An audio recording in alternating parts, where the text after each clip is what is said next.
Значи, на сите анкети за метлата на премиерот, вие сте на прво место, меѓу првите неколку места.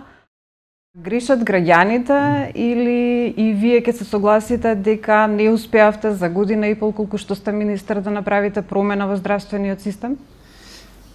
Прво сакам да кажам дека точно дека има такви анкети, меѓутоа има и поинакви мислења и тоа може да се сретне на јавните мрежи.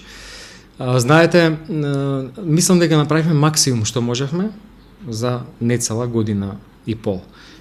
Свесен сум дека треба уште многу да направиме, меѓутоа се случија и многу, ќе кажам така, наречени скандали.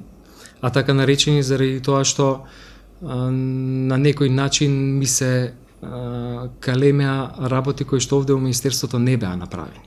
Сетете се на тендерот за реагенси, понатаму за она обвинување за тендерот за бункерот во болницата во Штип. Сетете се на обвинувањата за тендер и набавка на некои така наречени сомнителни набавки на лекови за клиниката за онкологија. И многу ми е драго што вистината конечно, како и секогаш, излегува на виделина. Обвинителката Вилма Русковска изјави дека нема ниту една основа за кривично дело и дека се сето тоа шпекулации и обвинувања и дека нема тие да поведат никаква постапка и сето тоа беа тенденциозни намери да се наштети на мене лично, на моето реноме, на мојата чест. Еднаш веќе направивте многу голем пропустот 35 милиони. Како ќе ги убедите граѓаните дека овој пат нема да има пропуст? Знаете, таа постапка требаше од тие 35 да заштеди 8 милиони евра за 3 години. Нашата анализа покажа дека од тие 35 милиони евра, 8 милиони се преплатени. На тој начин функционирал со години наназад нашиот здравствен систем. Зборуваме за заштедата, зборуваме за принципот и за изборот на компанијата. Гледайте, заради тоа што имаше пропуст во постапката, ние тоа го прекинавме.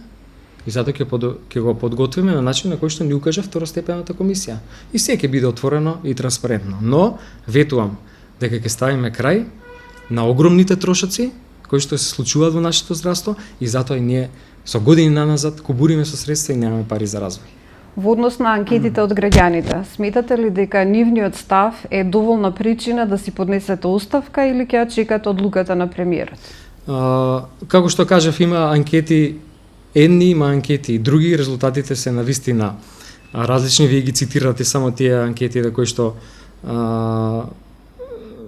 су меѓу првите министри кои што премиерот треба да речи си на сите сте меѓу првите. Можам да кажам и ги наведов причините зашто сметам дека е тоа така, но јас верувам во исправните политики на председателот на владата Зоран Заев и тој најдобро знае кој треба да биде во неговиот тим, кој како работи и кој како исполнува. Јас лично во било кој момент до сега во мојата работа, доколку имав причина, ќе си понесев оставка. Имавме најава дека новиот клинички центар може да почне да се гради до крајот на годинава, меѓутоа и тоа беше протолкувано како резултат на метлата. Зошто владата почна процедура за барање пари на заем, а не соопштува колку пари ќе требаат за изградба на клиничкиот центар? Апроксимативната сума која што треба да биде потребна за клиничкиот центар и тоа е многу јасно и дефинирано во информацијата која што помина на владата, изнесува од прилика 500 милиони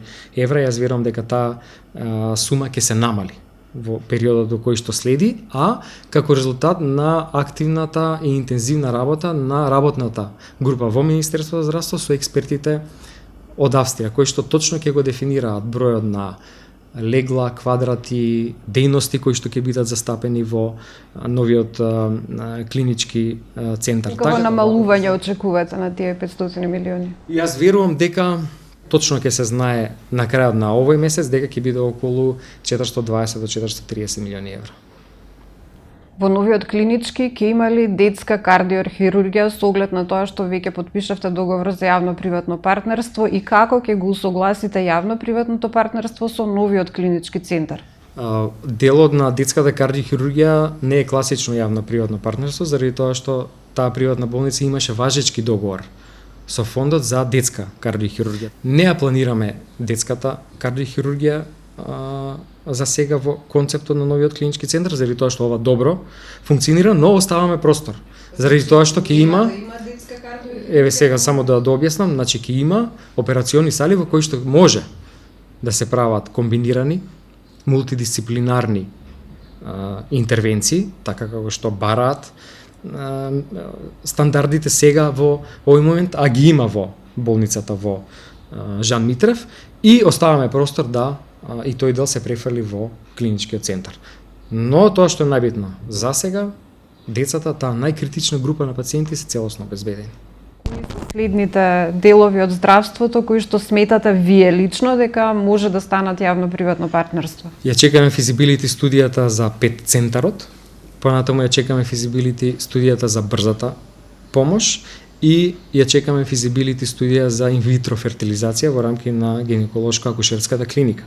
Тоа што ќе започнеме како физибилити студија е прво концептот за лаборатории, понатаму концептот за радиологија и радиохирургија, нешто што ќе биде новитет во третманот за нашите пациенти, што во овој момент го неаме и пациентите ги упатуваме во странство, и концептот за приватно јавно партнерство за менаџирање на цели болници.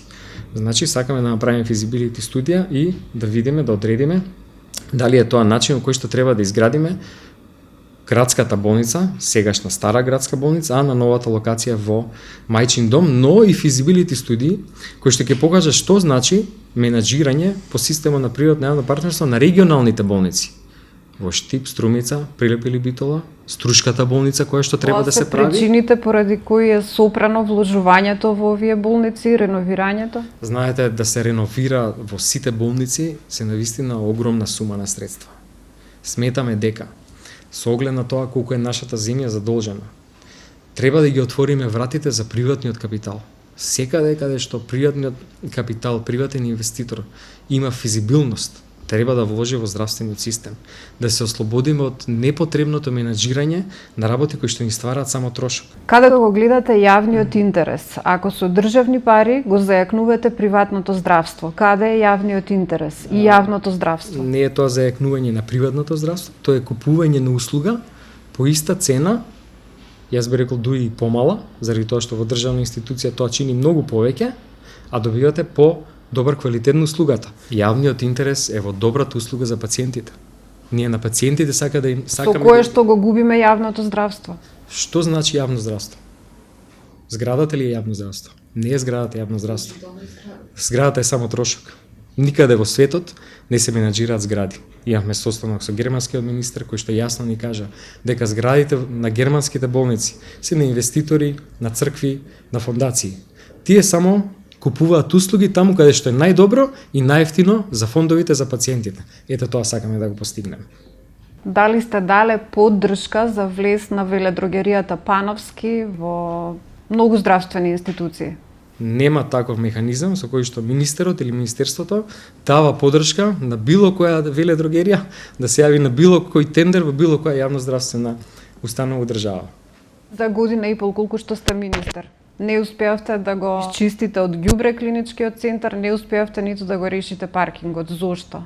За паркингов се ревидираше физибилити студија, на следната седница на влада ќе започне постапката за приватно јавно партнерство и не е точно дека клиничкиот центар не е чист, точно е дека имаше еден период во кој што заради пропаднат тендер немаше овој партнер кој што тоа го прави, а сега еве да поминеме заедно ќе видите дека е секаде чисто, тревата е искосена и навистина добро изгледа.